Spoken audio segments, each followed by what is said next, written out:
it's a philosophy of going the extra mile. It's the do unto others. It's part of our mission statement is to follow the golden rule, and that really breaks down to treating other people as you want to be treated, giving the kind of service that you want to give. People don't talk about average service. People only talk about really great service or really lousy service. We want our customers to talk about us, but we want them to talk about us, our great service. That's what we're trying to get them to talk about. Average service, nobody talks about. We want them to talk about our great service. And we do a lot of things. Our employees look for ways to kind of go over the top. And in this company, they're rewarded when they do that. I hope there's hundreds of examples out there, and I hope there are 100 more still to come. Really going to be a bad. Say all about it. Like nobody else cares. Well, there was one point that we kind of stopped and they said, get it if you want, I'm so hot by Well, it's part of my commitment not to ask you to come back after. Okay, well, remember that. Didn't you notice the increase in your check? Huh? I haven't, and my thing We notice. ostracized. How are you, Commissioner? Well, let's call this meeting to order and turn it over to City Manager to go through the agenda. Hold on a second, please.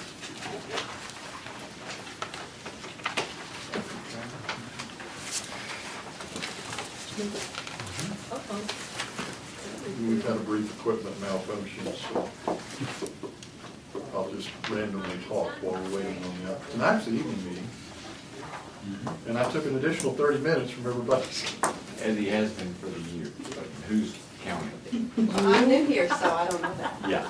I just thought this was normal. I figured if I was going to get called on the extra 30 minutes, it would have been like last February when I did it the first time. And there's no chocolate. And we used to have pizza.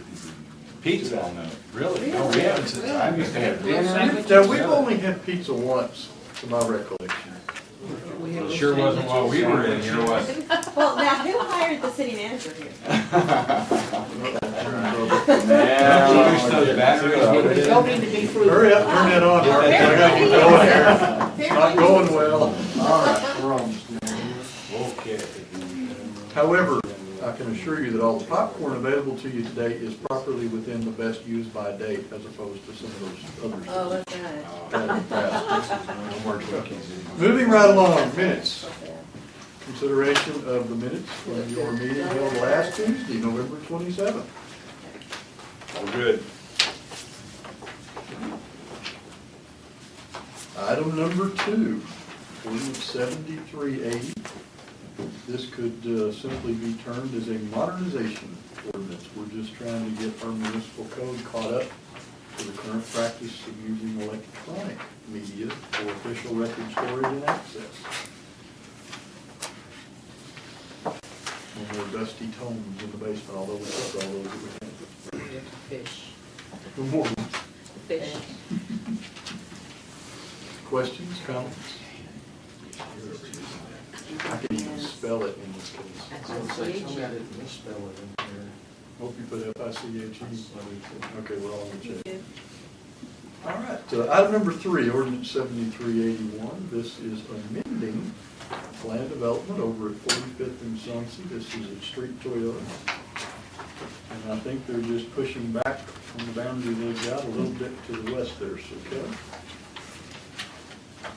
This is the existing street Toyota. It was approved as a plan development back in 2005. And the reason being at that time, really not knowing what's going to be developed behind there, but being along the Soncy corridor. Most of that property is zoned general retail, but there were some car dealerships that had been previously approved up in 34. Continued that pattern with this plan development for this particular car dealership. So at that time, there were several development standards that were applied to that. This basically is they have purchased a little bit more property to the west of their current facility, And what they're going to be doing is adding an additional building for car prep for new cars. This is real similar to, if you remember, not too long ago, we did a PD amendment to Pete's Car Smart for exactly the same thing. It was just an additional building to do new car preps and that kind of thing, and that's exactly what they're doing here. But they also are adding a oil and lube center.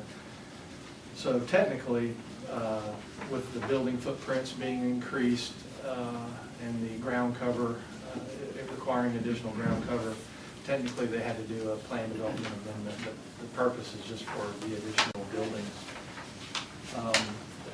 All of the development standards that were deemed appropriate at that time for a car dealership are still intact.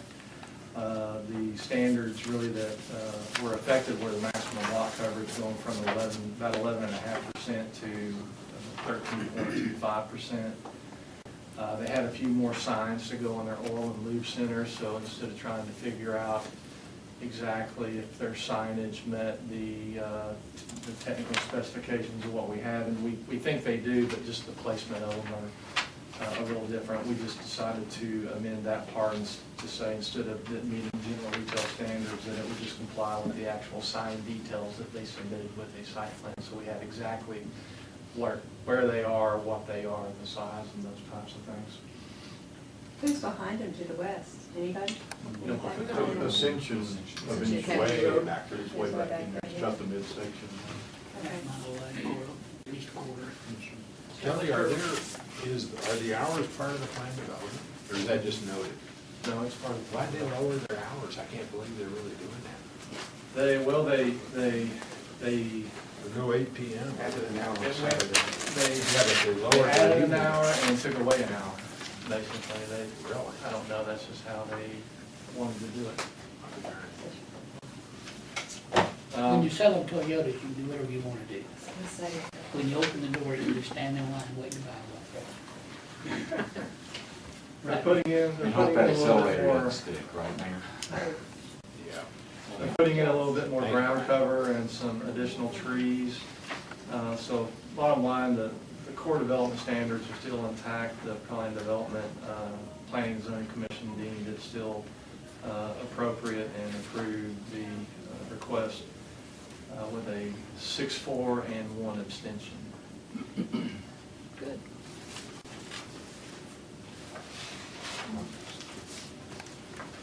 Okay, any questions? Moving right along. Ordinance 7382, this is a vacation of a 20-foot alley, and this is from our building, just right up here in the corner back there. It was on there where that building had been redone by Mr. Lynch. As you can see from the map, those are not particularly items of use or value at this point, although I think they're both full public utilities. It is, the request involves just being able to use for some parking and maybe some plantings and those kinds of things that Davidson Oil wanted to use. And with the southern portion of that alleyway already being vacated due to some city negotiations with Charles Lynch's office, really saw no reason to retain half of an alley right away there. So the request is to vacate that northern part of the alley as well as the remaining portion of what used to be, or what was platted as Second Avenue. But as Jerry alluded to, it's really not usable for anything. However, there are utilities underneath both of those, so the city requested a public utility easement to be retained over the exact same area of both vacations, as well as a drainage easement to be retained over the alley, which the applicant has no problem with. We did explain to him that if he did plant anything or pave over anything, that if for whatever reason the city or any other franchise utility needed to get in there for any reason, they could do so and really not be responsible for any of the repair or any damages. He was fine with that. The alley's gonna not remain open then? Is it dead ending right there? Run right into That the doesn't track. present any problem with the fire? It's actually going to be part of kind of an entryway into the other property. The southeast second actually dead ends really at Arthur Street, basically. Normally, we require fair market value payments with any vacation of right-of-way, but one of the state law stipulations where it isn't required is if there is a dedication of property over the same area of land, which in this instance, since we're retaining the public utility easement and drainage easements over the same area, no fair market value is required. So, Planning and Zoning Commissioners recommended approval of it with the waiver of the fair market value payment.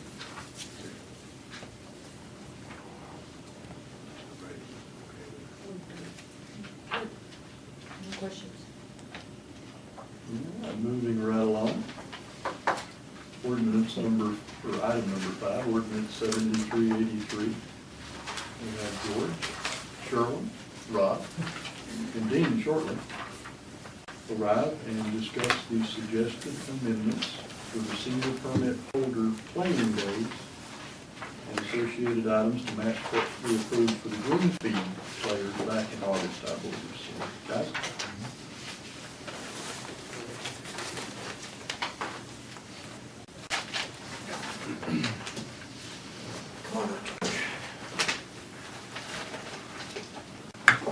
As Jared said, what we're attempting to do is to take that, the senior permit holder, and put it in line with the daily grant fees, and that being that Monday through Thursday play.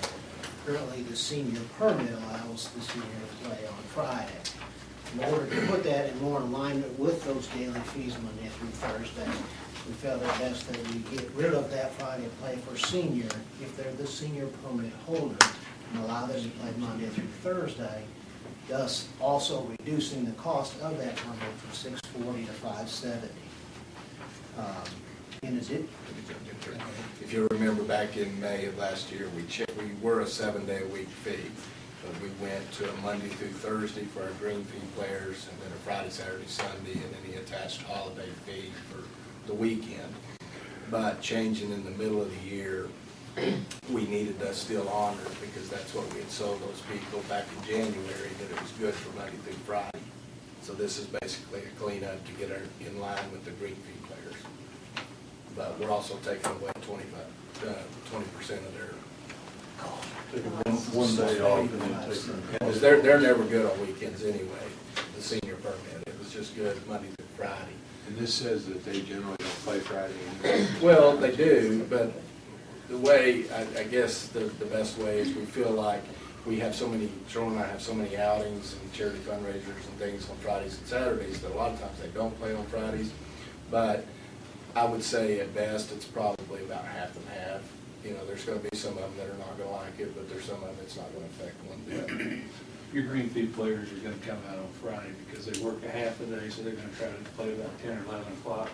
And that pretty well squeezes some of the seniors out. Monday through Thursday, your regular play don't compete with the seniors, but Friday, they'll give them a run for their money to get the tee time. So the seniors don't play that. They won't try to get in the 3 rounds that day. No.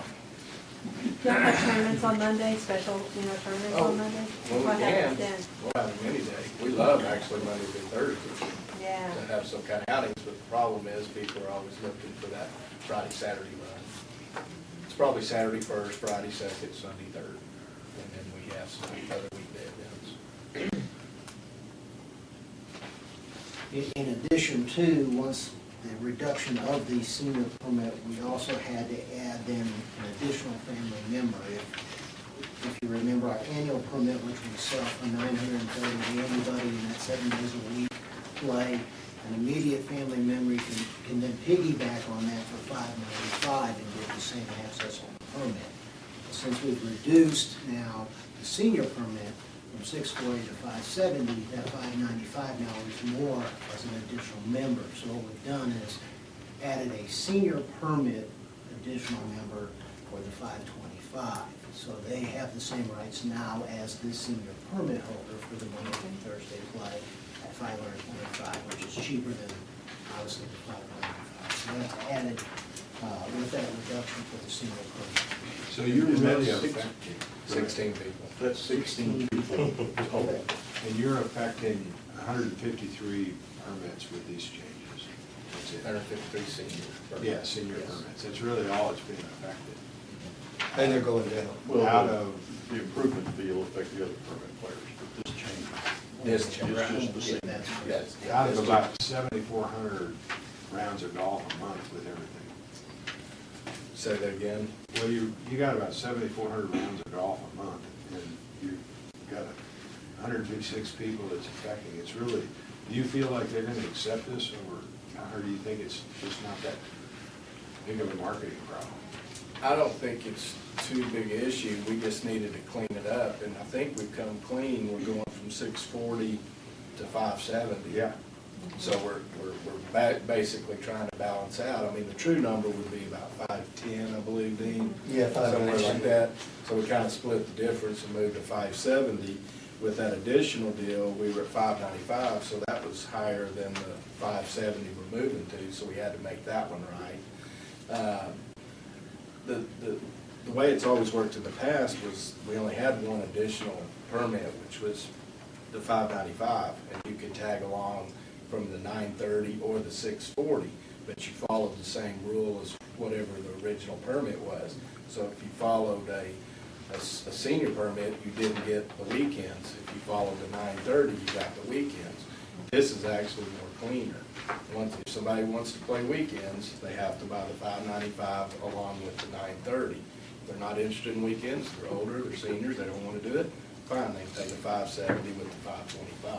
So they're actually getting a break there too. So I don't know that you're going to have too big an issue with it, but we needed to actually clean this up because we didn't want senior permits having availability on Friday, and you don't have senior green fees available on Friday. Compared to other venues, do you think that this is a good situation with the golf improvement? Unbelievable bargain. Well, I know it is, but I mean, you guys gotta sell it, we don't. Explain the changes in the improvement fees for Ross and the East Course. Okay. Because that's the second half. Yeah. You're talking about the $2, $3, $4? Yeah. What's happened to us by you guys and previous commissions, voting to renovate the 2 golf courses at Ross. We've gone into a premium status, according to Mr. Frigo's determination of premium golf course, and then we got the economic golf course. But what we stumbled and none of us caught was the fact that we're paying $6 more for a green fee, 18 at Comanche basically, versus 24 at Ross. So we did make the green fee walk to the counter guy, tournament guys, pay $6 more, 25% or 33% more, however you want to calculate it. But what we didn't do is we didn't address the permits. We allowed the permits to go across the board at $2. They shouldn't have to pay $6 more because there's an initial investment of either $930 or $640. But they should probably have to pay some additional fee because they're getting the premium course for the economic price. For example, even last year with one golf course, I ran 1,126 more permit rounds on 18 holes than Comanche ran on 36 holes. Well, statistically speaking, if you go back to 2009, we ran 7,000 more permit rounds, and in 2010 we ran 6,000 more. So basically, your permit players are taking advantage of a loophole we created, and then with the expression of Mr. Grigo saying that we need more money to service the debt of the new golf course. He did say that.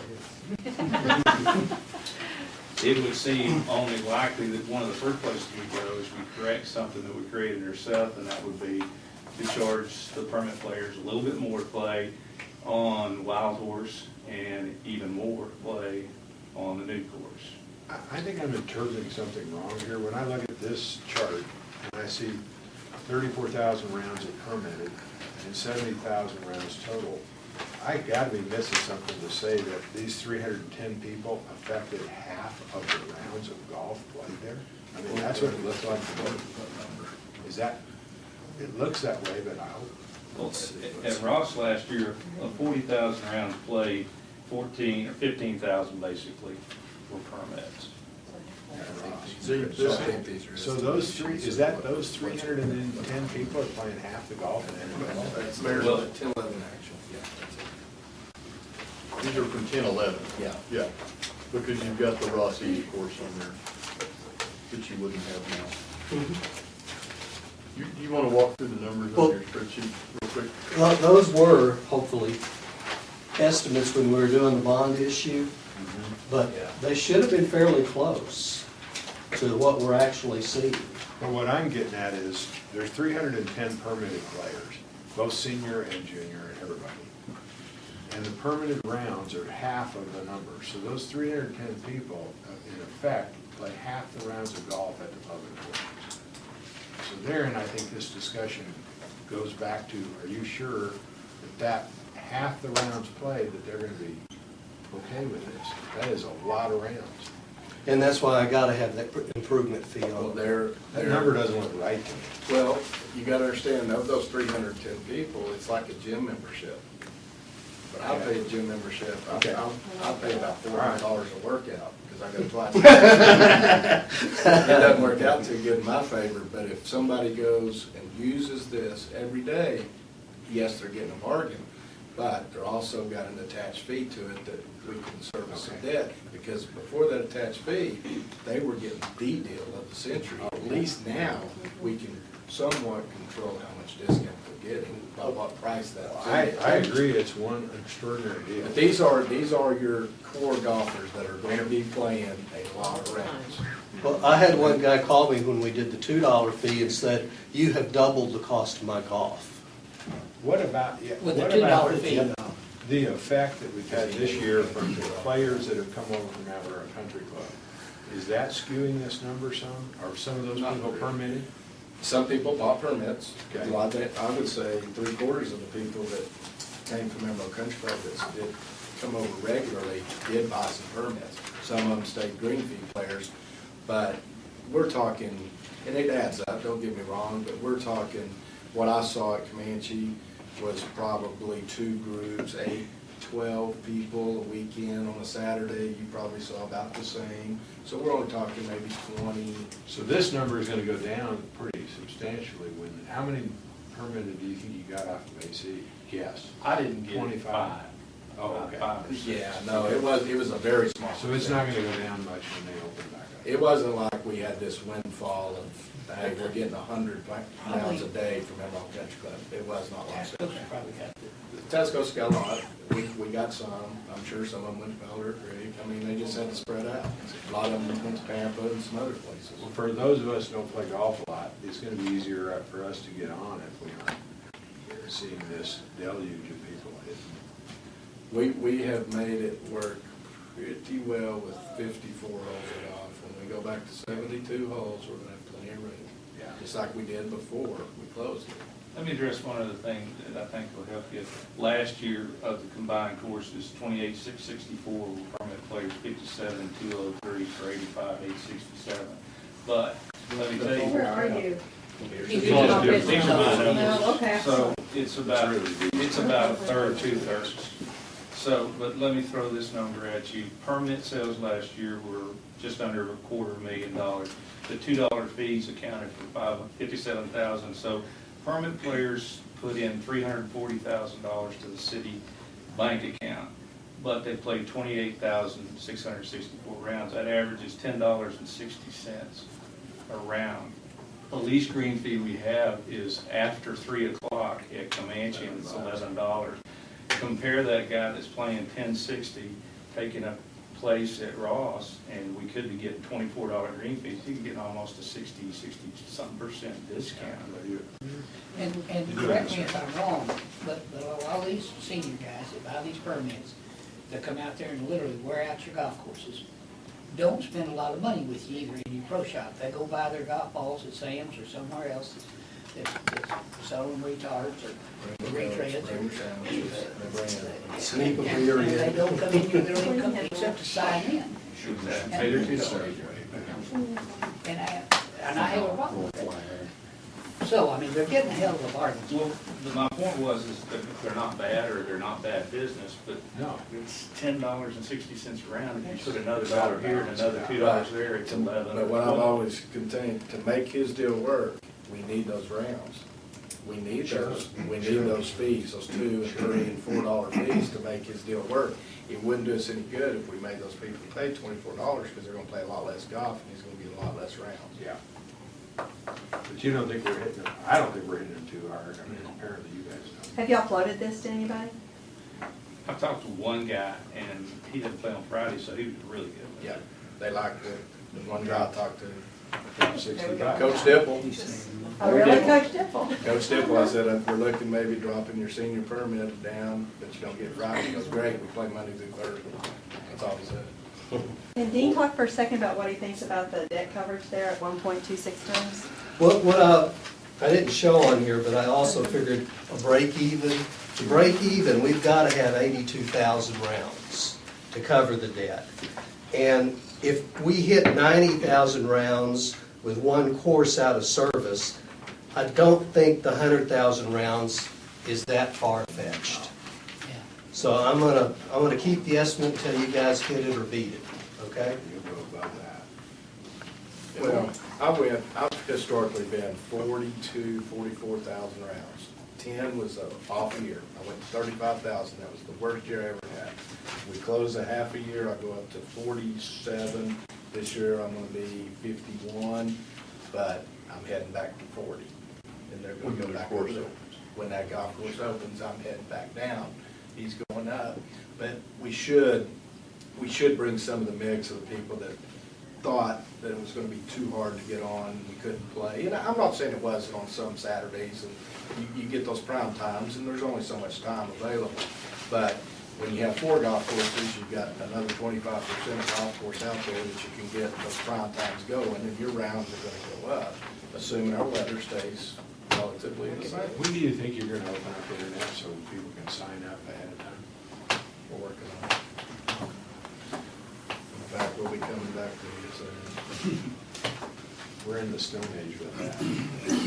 We're lining up at 6 in the morning to get a round of golf Saturday. We've got,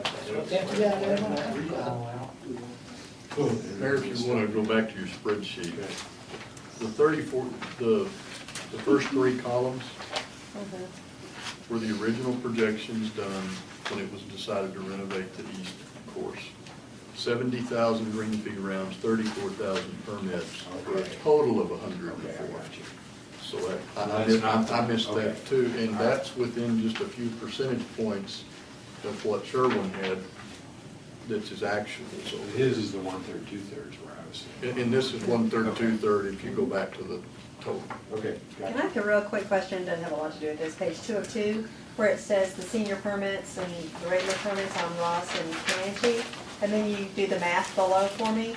Is there anybody who does a senior permit or an annual permit at both golf courses? So are those If you buy Are it, those repetitive? if you buy it at one place, it's good for all 4 courses. Oh. It's just Yeah. where you went to pay for it. Oh, okay.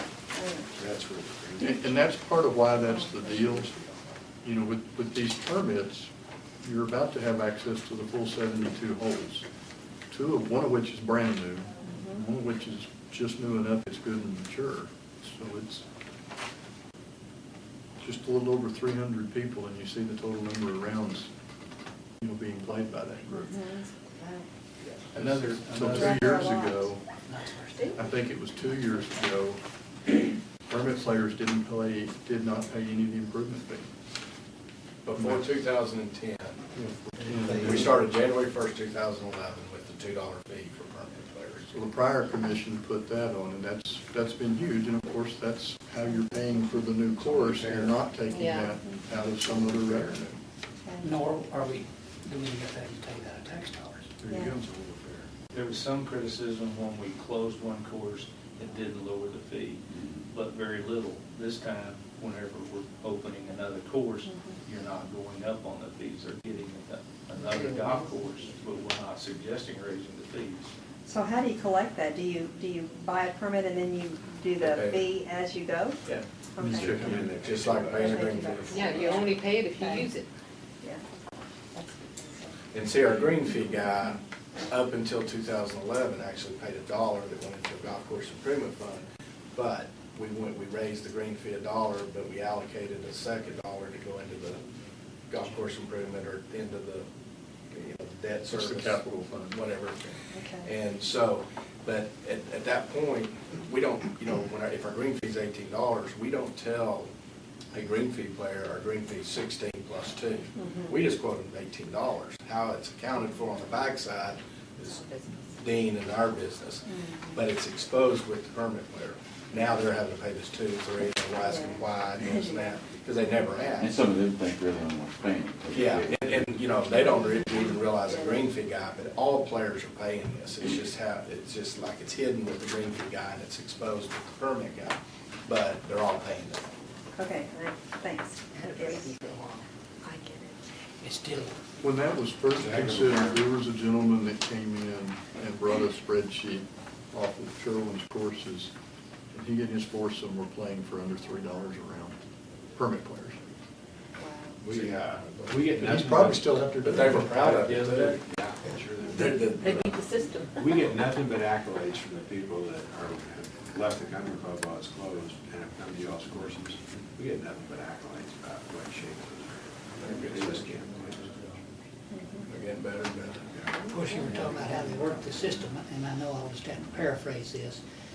But, the young people may be quick and agile, but never underestimate the mind of an older guy. Besides that, he's probably retired and got nothing to do. With Focus on with his- that, are there any questions on the ordinance before you today? Are we Making- gonna rename it, rename the things golf course? Not in this ordinance, we'll talk about that in a minute, but thank you for reminding me. Okay, last shot, any questions on ordinance 7383, adjusting these fees? All right, let's move on. We covered the 2, 3, and 4, right? Yeah. About that. Item number 6, second and final on the annexation. Oh, I got a question about 2, 3, and 4. Now, that's in the fee right now. That's not changing for the guys that aren't permitted.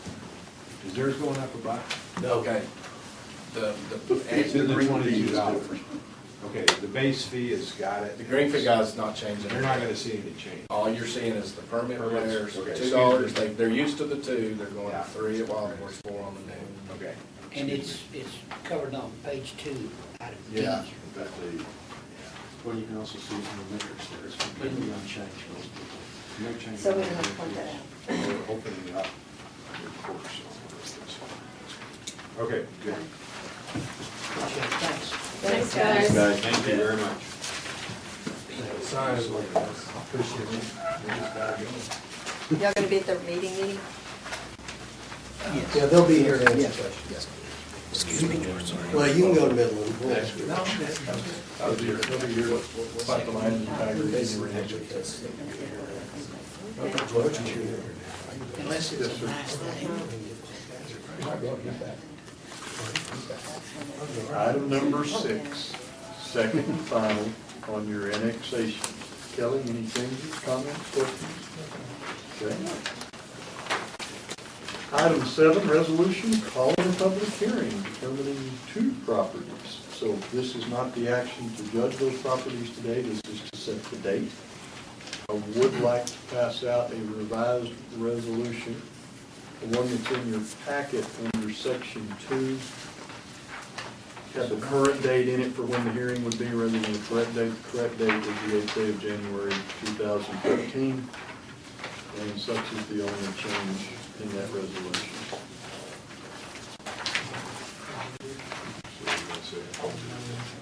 Who is that?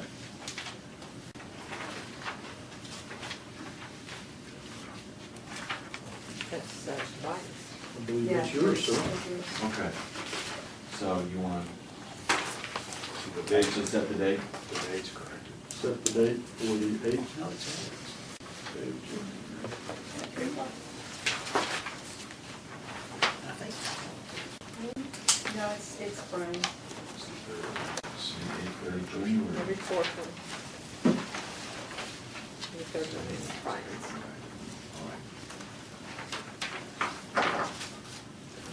Okay.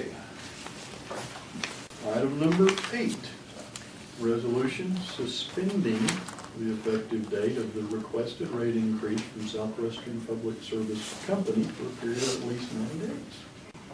Standard action in a rate matter such as this. Mr. Hudson will be here during your regular meeting if you have any questions. This allows time for the proper research, hopefully for the proper negotiation and ultimate settlement of such. Marcus or Dean, anything to add to that?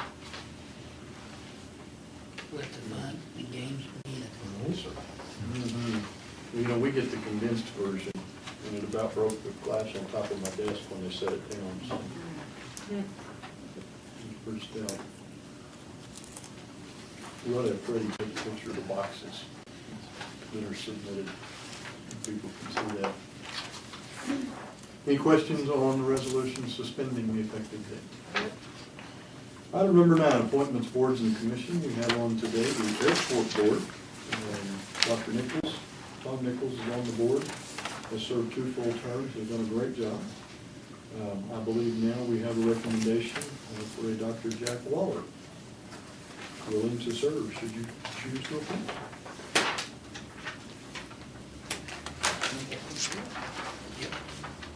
Okay. Item number 10, consent agenda, consent item A, Medicare provider authorization. This is your approval to the Department of Public Health for the city to get a number to be a Medicare provider. Medicaid, I'm sorry. I've got it written as 2 different things there. Well, I think you get the Medicare first, then you apply for a Medicaid, is how Is that how it works? Yeah. But now, This allows you Who's to going to be keep your them. designated provider? you hear the question? No. Who's the best? Who's going to be your designated Medicaid provider with a medical license? Would be Dr. Smoligan? Don't know. You would probably be, I guess it would be. Well, this is for that 1115 money, you have to have. We talked about, a that we sent a letter for. Yeah.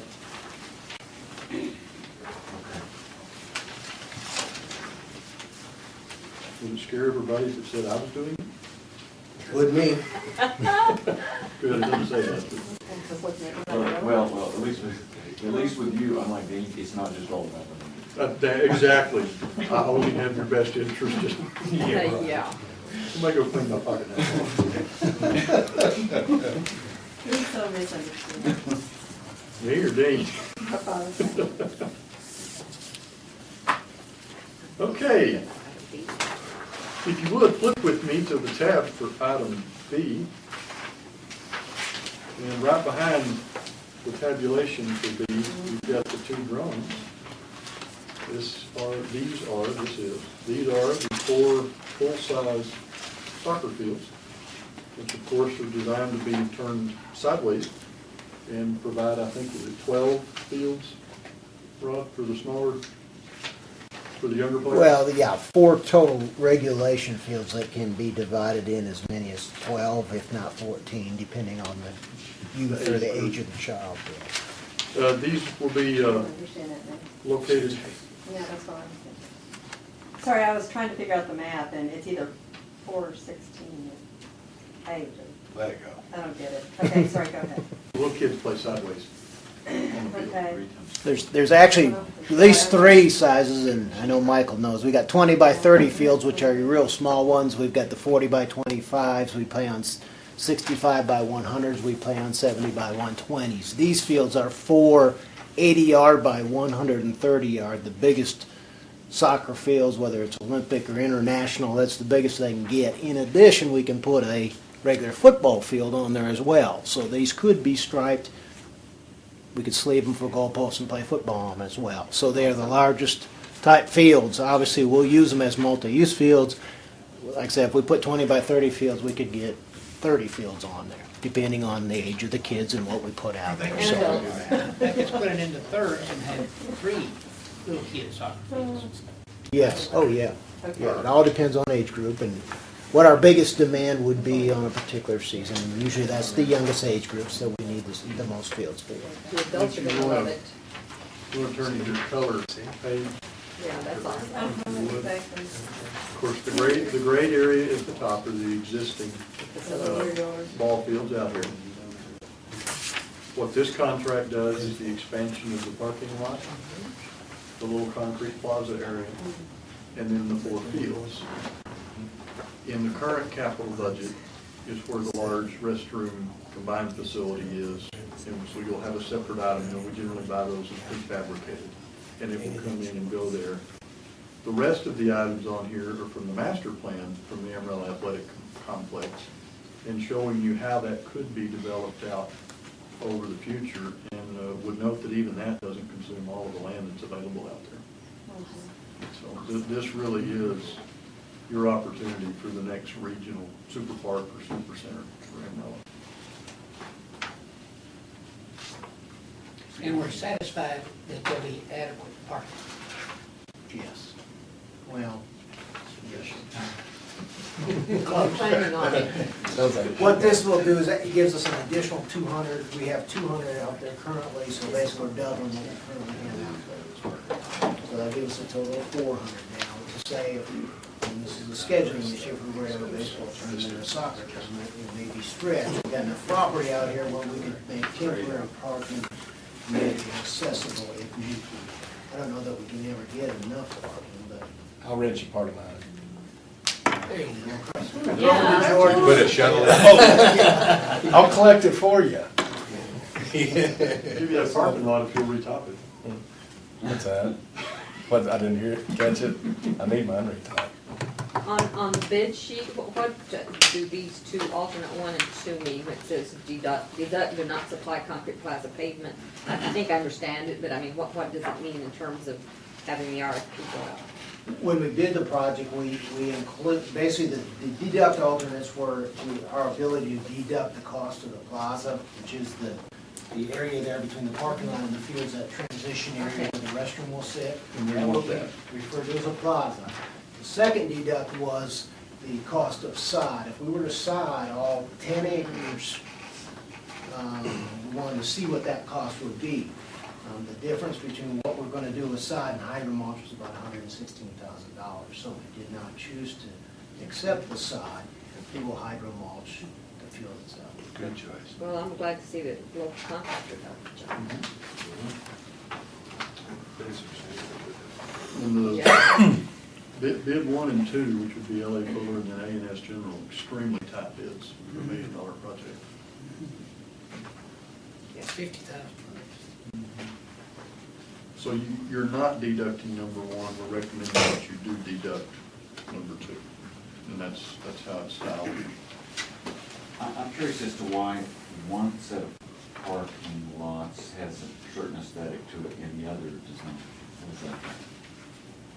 The scales are wrong. The scales are wrong. Is the parking lot going to Yep. look like the other one? It's Yes. going to take you the mirror image? Yes, Okay. and it'd be the asphalt with the concrete. And there's It's some only, green it's areas. only drawn as 100 spaces. Oh, I Yes. see. And there's some green areas in that parking lot, It's not just. Yeah, there's In the middle. median. There is lights. some on this as well. Good, They okay. just would, So this one is, the new part's drawn wrong. Should be twice that big. Okay, gotcha. That makes more sense. And that's going to put the plaza closer to the fields. I got you. Okay. There's all kinds of space out there, though. The fields just go how far they're going. Yeah, there's plenty of room. The fields will be exactly where they're drawing. The parking lot pushes out just a little further. This colored page is a concept plan. It's not the actual blueprint.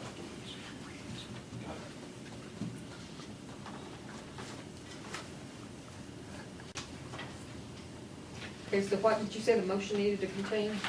Just as it's written, consent Okay, agenda all right. A and B. Okay. but on that form, we go back on to. On to the contract ordinance. Which will be your motion? Number 7382? Okay. 7380. 7380. Oh, Item 7380. number 2. Okay. We want to insert a clause in there ratifying prior use. That ordinance has not been amended since 1985. Okay. And we have changed from microfilm and microfiche since then. And we will have that ratification clause in your ordinance for the next time. It got dropped out So in we can get covered. 18. Okay. So we want to ratify prior use. You don't want to undo what you did in. Yeah, we don't want to say. that Exactly we've right. been- We don't yeah. want to do that, and we want to bless what's been done since then as we try to keep up with technology. Okay, got it. Thank you. Thank you. She's got the wording. She has the to do wording. so. Okay. And I'll have them do a second.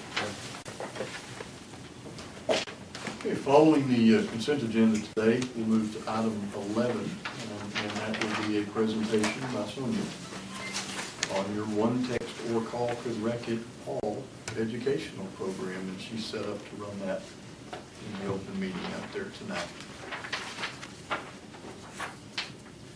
Questions on the agenda? Well, while we have everybody from the golf courses here, let's jump to item number 3 on your first page, discussion course names for the renovated Ross East or Old course. Been a lot of names run around. Not sure, but I think staff maybe just picked the names and while works were done. I haven't bothered to look, but we've got 3 names that we've just kind of tossed out for y'all, and they've been collected from a variety of sources. But, you know, truly think that the naming of this or of any city item should be the purview of the city commission. So names that we've had to at least start the discussion today would be Stampede, Black Stallion,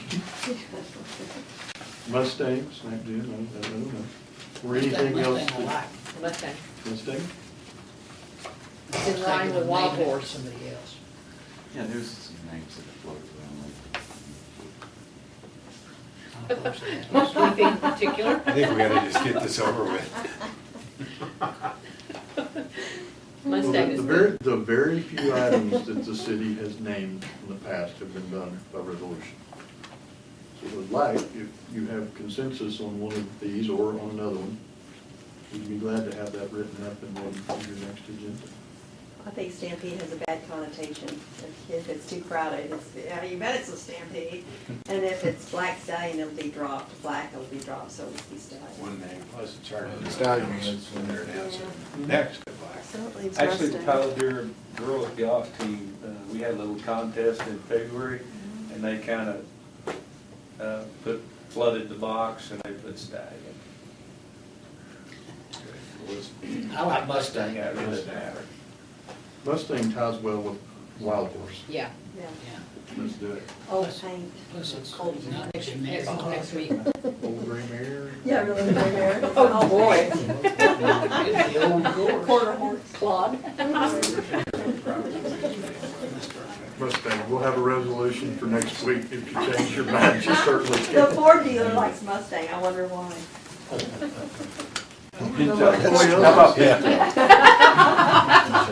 Mayor, if we could move right along. I have feelings too. No, you're. I know that because I haven't used it. They were the only ones that were lower than the politicians. And the likability. So, I know. It's time for your tasing. Before the tasings begin, Mayor, could we move to item number 2? Review and discuss the report and associated recommendations from the Photographic Traffic Signal Enforcement Advisory Committee. We have here with us today the chair of such, Mr. Ben Downey, of course, Jerry Bird, your traffic engineer. The chair of our traffic commission is also here. We got to, did you go to any of these? Nope. Nope, okay, well, it's all Dean and Jerry's No, fault. I didn't. I believe each of you have the memorandum summarizing what they have done. Jerry, do you or Dean want to just do a quick synopsis and then stand for any questions? Go ahead, sir. We looked at a number of intersections, I believe 13 intersections and different approaches to these intersections. There was a discussion by initially hand voting whether or not the Citizens Advisory Committee thought that this particular location would be a good location for a red light camera.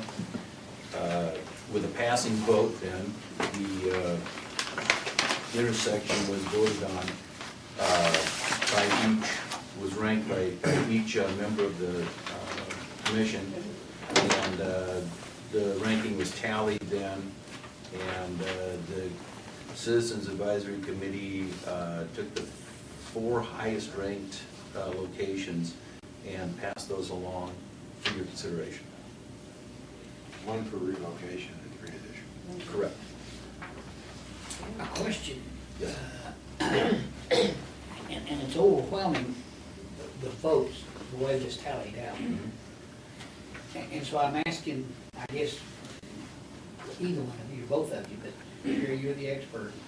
And that is, with these other items on Bell, different intersections on Bell, is there any advantage or any good to having one or adding to the list? In other words, instead of only considering 4, maybe consider 5 or 6, to have some breakup on Bell of where there are traffic cameras.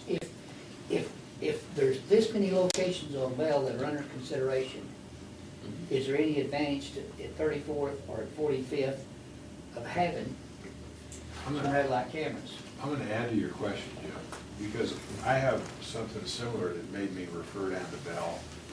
And that is that driving it, looking at Pierce and Fillmore, those are within a block of each other. You could get the same person twice.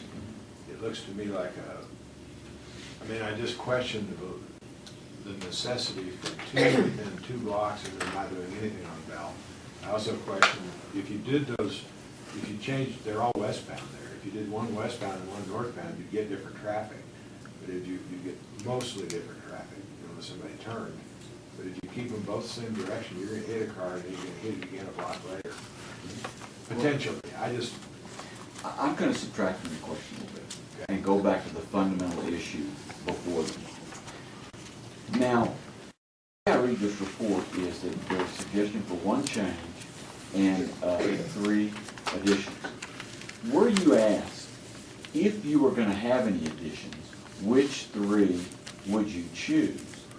Or was the question, how many additional ones do you think we need? Because I think the premise of this conversation is unestablished here. What was the question that y'all answered? Okay. You want me to get that to you again? Yeah. Okay. Did you say, I think we need 3 more? Or did you say, if you're going to add some, here's where the 3 ought to be? Did you decide on the 3 or the 2 or the 1, or did you just? What we did, like Jerry said, we took, originally we were given 8 locations, and then we looked at additional 5 more locations for a total of 13. Then we took those and made this matrix thing out by looking at each location on even northbound, southbound, eastbound, westbound, and then voting on those particular locations if we thought, they were a good candidate. And then from there, we took it and we prioritized those locations as far as ranking, in order of what we felt would be the best. So you didn't decide about 1, 2, or 3, you just assumed 3? No, when we looked at the end tally, because I had the spreadsheet live on the projection screen, it was clear that 4 stood above the rest in their ranking. Okay. And that's how we came up with the top 4, 1 relocation and 3 new. We were not given a number We weren't after 1, 2, 3, 4, 10, 20. We were presented with the question, what is a reasonable number? One of the committee members said, we ought to have them at every signalized intersection in town because that would certainly reduce the number of red lights being run. Other committee members were less aggressive. So, but at the end of the day, when the rankings came out, there were 4 that stood head and shoulders above the rest, and that's where the recommendation to you came from. Well, somebody said, well, how'd you pick them, but what was the criteria to rank these? When you were asked to vote on them, what kind of criteria was considered? Number of wrecks, traffic counts? They had all that information available to them. The spreadsheet itself has the daily volume on that approach, the peak hour volume on the approach, estimated daily volumes, and accidents for the last, I'm going to say, year. I don't remember the time period for the accidents. And if I can just read the last paragraph of this report, it says, after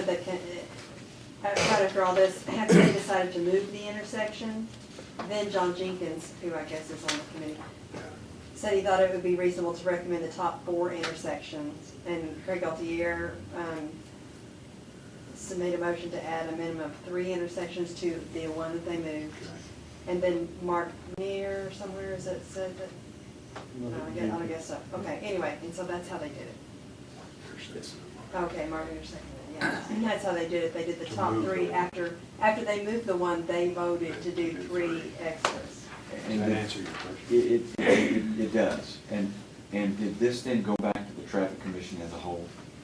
And this does not. The way this is structured, it's that piece of the statute where you set up it's not even actually a subcommittee. It is a standing or an ad hoc committee specifically charged with that piece of the state statute, and they are to report to you.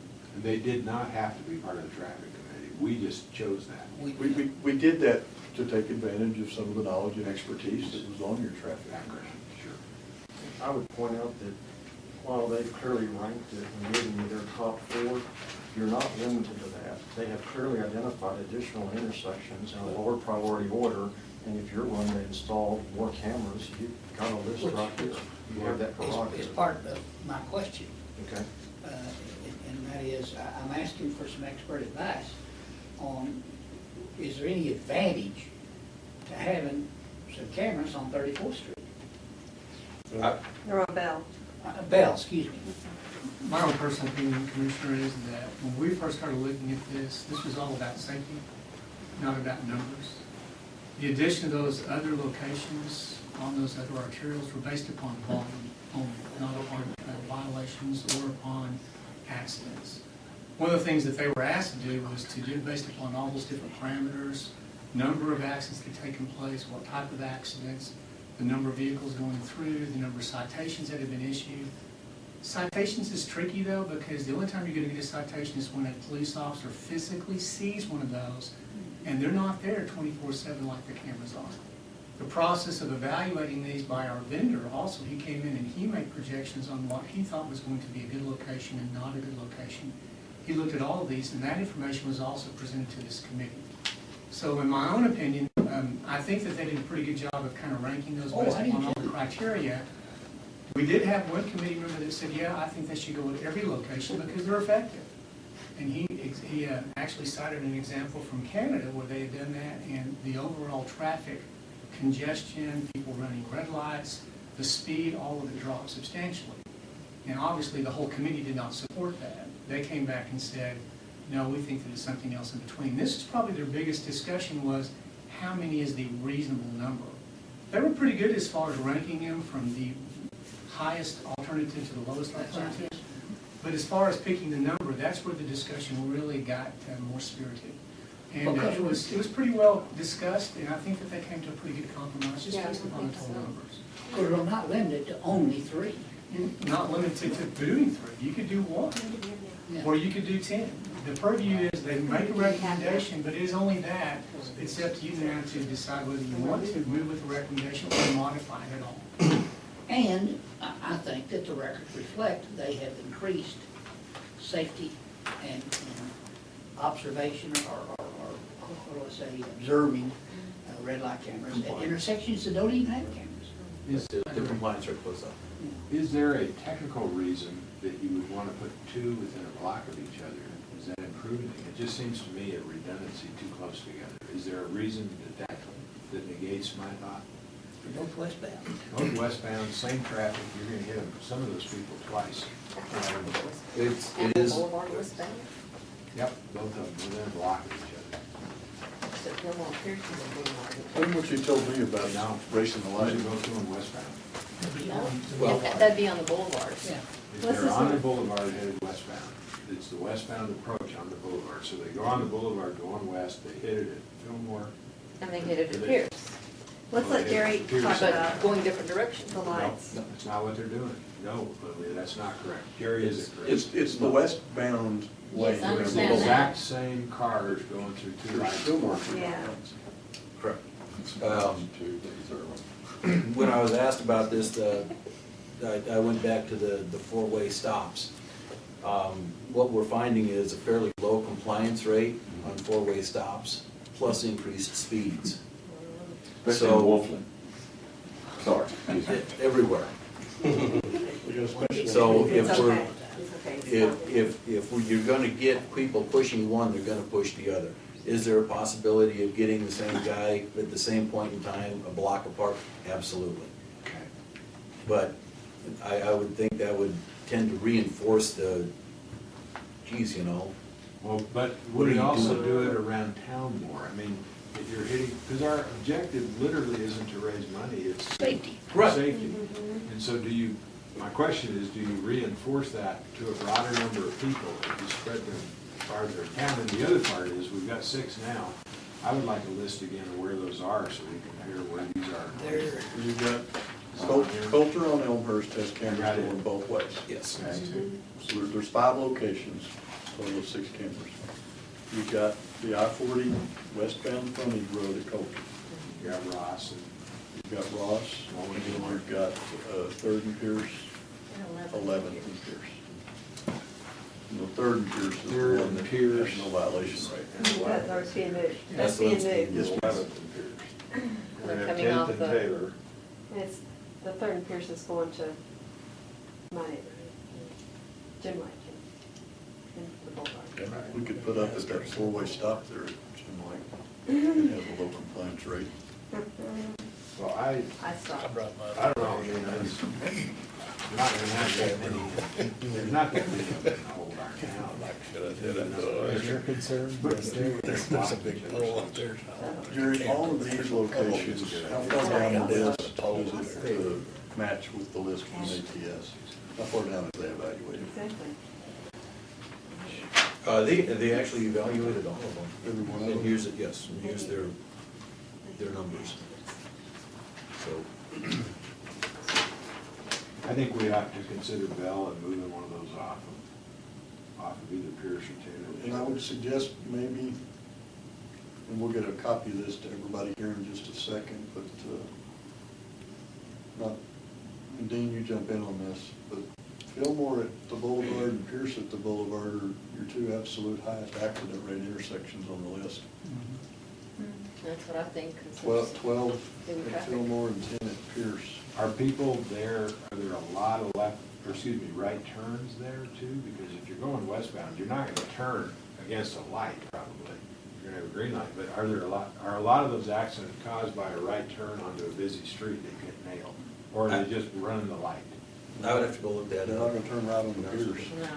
No. I mean, South. yeah, so it'd just be Fillmore. It'd just be Why are they both westbound? Couldn't we do one westbound, one eastbound? one northbound. Or, We're talking about Statistics. Emerald Numbers, Boulevard. the But statistics. 2 one-way streets going north and south. One south and one north. But the person running them is gonna be going westbound in both cases. It's not the northbound lanes that are gonna get ticketed. Or the southbound lane is not getting ticketed, correct, Gary? Like I said, I'd have to go look that up. But It would only be the westbound, well, you were saying the westbound. What, Michael? Am I reading this wrong? Westbound. It's the westbound. But if you're thinking along that same logic, remember that the two highest accident locations were both of those. Yeah. And it's not the same car having an accident at both locations. True. So what we're seeing is that you got a bunch of congestion, a bunch of people basically breaking the law, running the red light, having accidents at that location. And that's the primary reason that those were chosen. And the reason that was chosen the westbound was it was based upon the vendor's model. They no longer go out and put up a camera and actually count violations anymore. They've been doing this for so many years that they actually can take a look at the configuration, number of lanes, how wide are the lanes, what's the turning movements, looking at the congestion, and they can pretty well predict how many violations to expect. And that's where we got our numbers, was a combination of our own accident history, vendor projections based upon their model, traffic congestion, Jerry going out, verifying lane widths, number of lanes, direction of travel. All this stuff was a big soup that then came back to this committee, and this is how they came up with their final recommendation. And one other question, in terms of the enabling legislation that was passed, now, with this recommendation, what are our responsibilities toward this recommendation? Statute says that you send all this engineering data to the Citizen Advisory Committee, who shall advise the governing body. Period. That's it. That's it. You're not bound by the recommendation. They're here to advise you. They analyze this sea of data for you. That's why I was saying, while they clearly have helped you by identifying the top four in their information, their data and their report goes on to show you there are other intersections that scored, and there were intersections in their analysis that clearly don't warrant it. They rated a 0 on a dozen of them. So the statute is broad. Think of it in this term.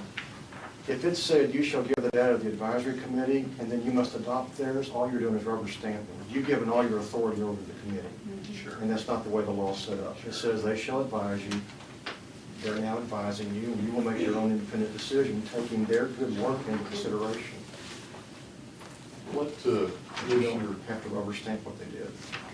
Commissioner Sims and Commissioner Eads jump in on this because they were here for the first time. All of that work was done, and from what I recall, when it got to the city commission, one of the things that you guys really wanted to discuss was not just the traffic counts and the violation counts, but it was the accidents. It was the safety aspect of it. You know, the thing that comes out for me, you've got your,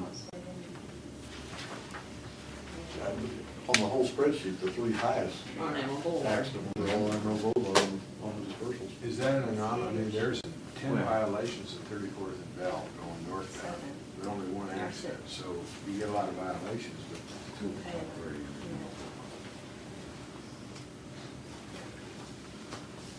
Well, your next highest violation, one is Sansi and one is Coulter. Of course, the Coulter at Elmhurst continues to be #1 place to get your picture taken. I'll take one of those. Well, my son has. Well, I'd like to thank the committee for taking this on and addressing what they were asked to do, and the hours that they spend and the difficulty in coming up with all of this information. Thank you, being Tony Committee members.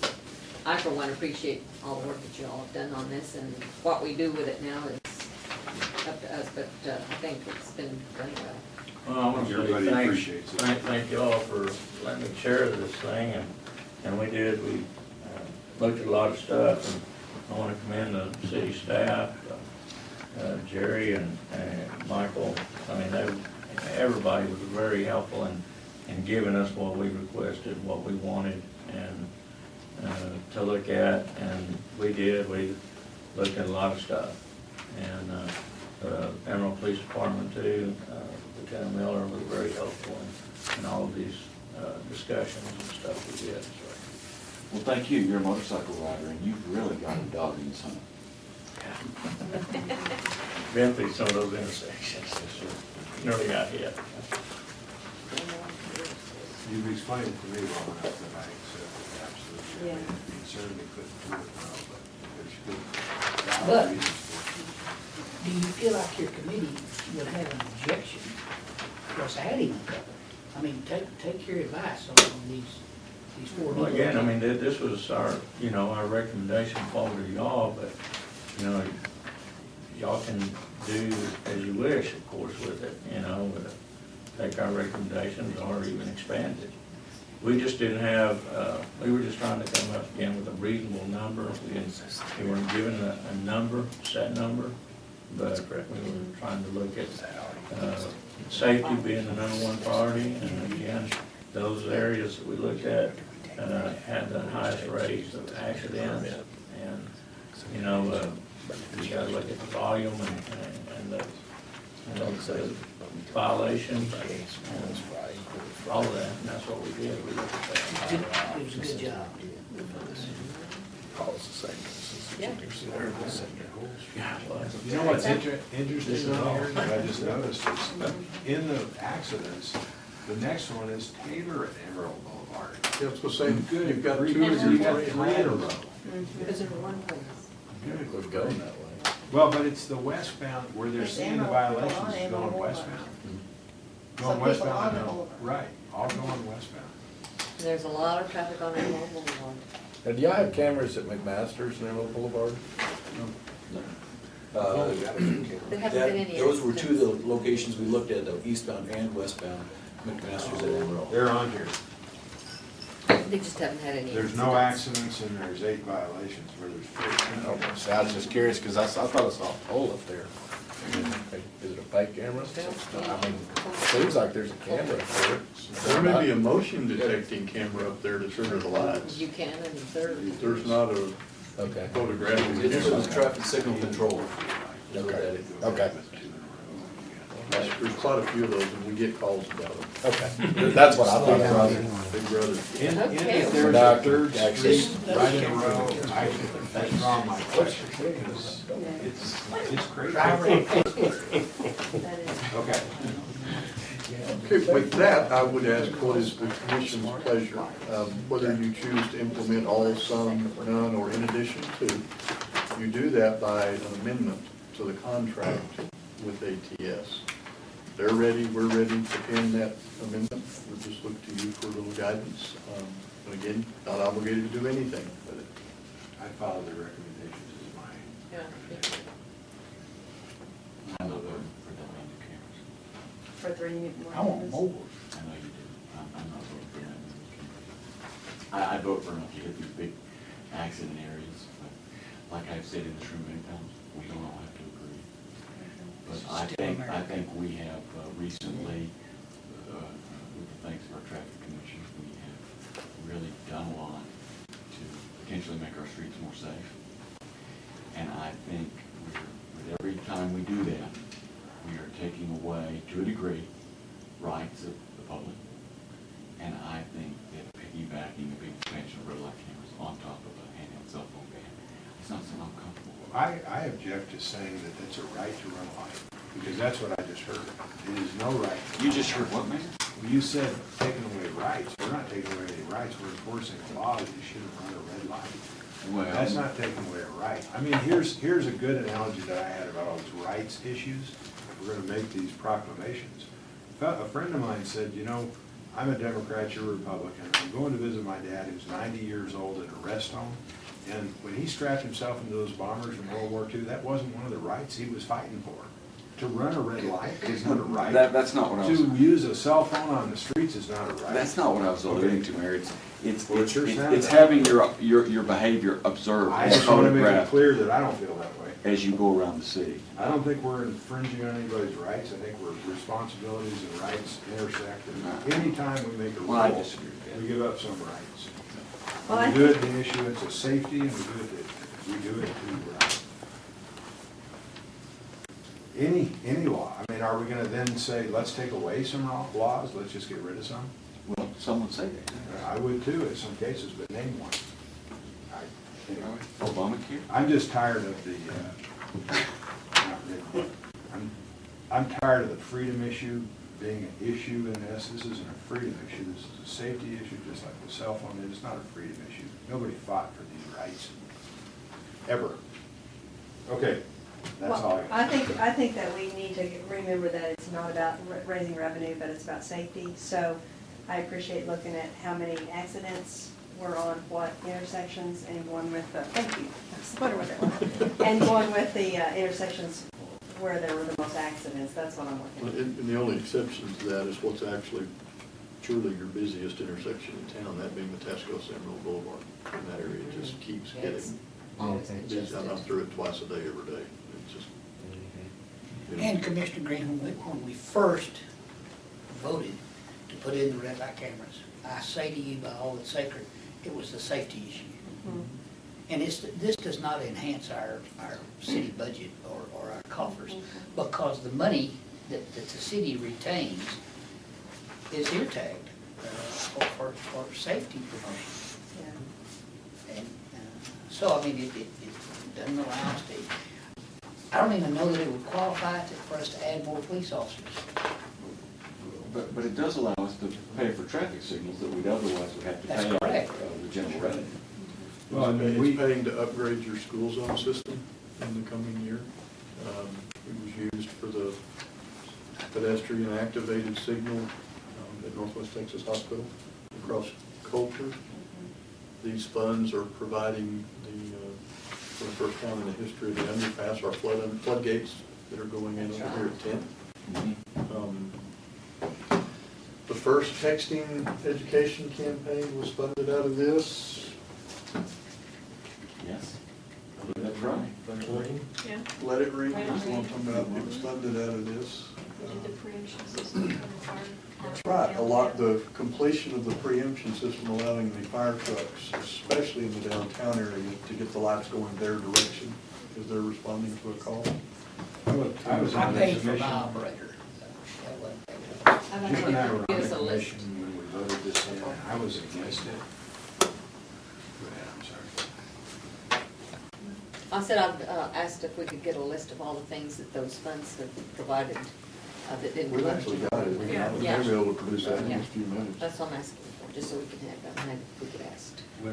There were several of us against this when it originally was put out.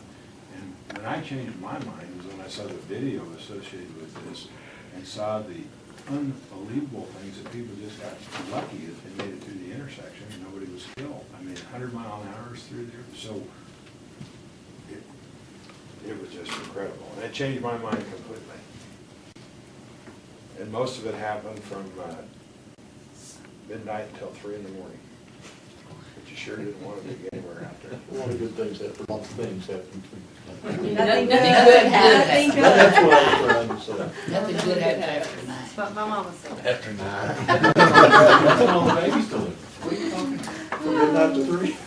That's probably true too. I say nothing good happens before 9 in the morning or after 9 at night. Very good. New tax paper in general. Exactly, except in the, like, Okay, that's good. Okay, being a contract amendment, it'll be a one-time read. We'll draft that as noted in here, and then y'all have that for discussion and ultimately for consideration. And at that time, we can, a motion can be made, maybe die for lack of saying, whatever, for additional ones. But you- More or less, yes. More or less. But you'll approach it with these 4. The elimination of one existing and the addition of these 4 new ones. Yes, it should be the top 5 reasons and No, it's issues. the top No, 4. top four. This recommendation That's what just expands the extra. system by 3 cameras. So go from Net. 6 to 9. yeah. It's 3.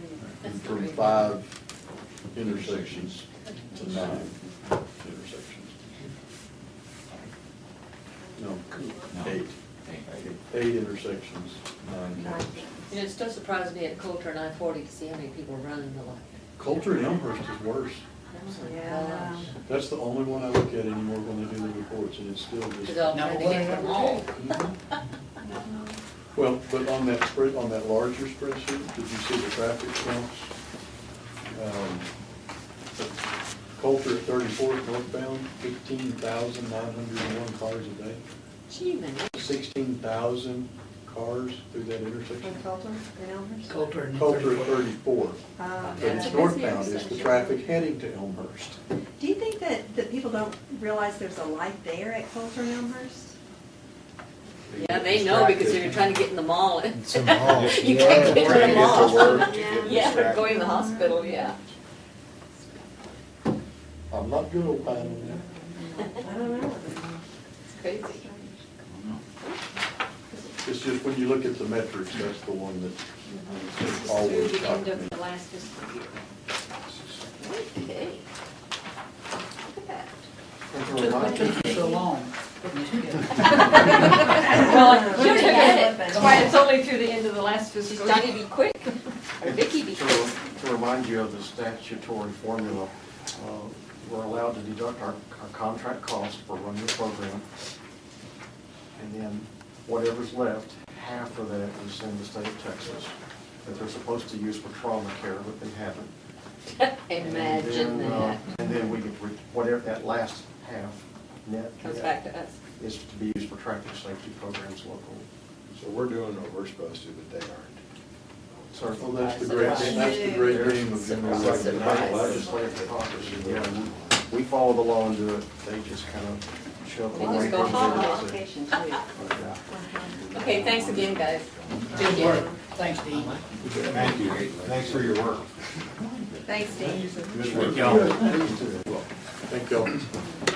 Mention was made of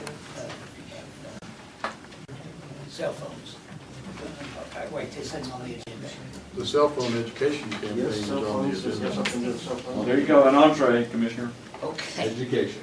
I was stopped at a light today on Coulter Street and 34th. And there was a young lady in an SUV parked right next to it. We were the first in line at the light, stopped at the light. She was texting, sitting there at the light texting. And I honked my horn and I went like this, made this symbol, and I went like this. She shot me the bird. That's what I need a ticket for. Let's get it texting. Did you say, I'm not interested in your IQ, did you say that? I was at a camera Thought today. maybe she was from Notre Dame. There was a guy, Number there was, one. there was a guy and I. Yeah, that's a good education, thank you. Educate, that's a segue into education. Commissioner Sims voted number one at the intersection. I can just see you going. And then she just went back to texting, I thought. Shot you the bird, that's so sad. You get a license number, speaking of, No. I give her a ticket when it goes in. Mayor, if we could, let's ask for a closed session. I have heard from two people that said they got warning tickets, one verbal and one written. I'll check with the chief, but no, If those people would be Thanks, very guys. specific, You're welcome. where, when. Thank y'all. See you. Yeah, go back and see if we checked out what officer made that stop. if you'll give us that info, I gotta remember if it was last night. Assuming they're 18. were they in Amarillo or Canyon? He said it was Amarillo, and he said it was South Florida. He may have been in Canyon. Let's get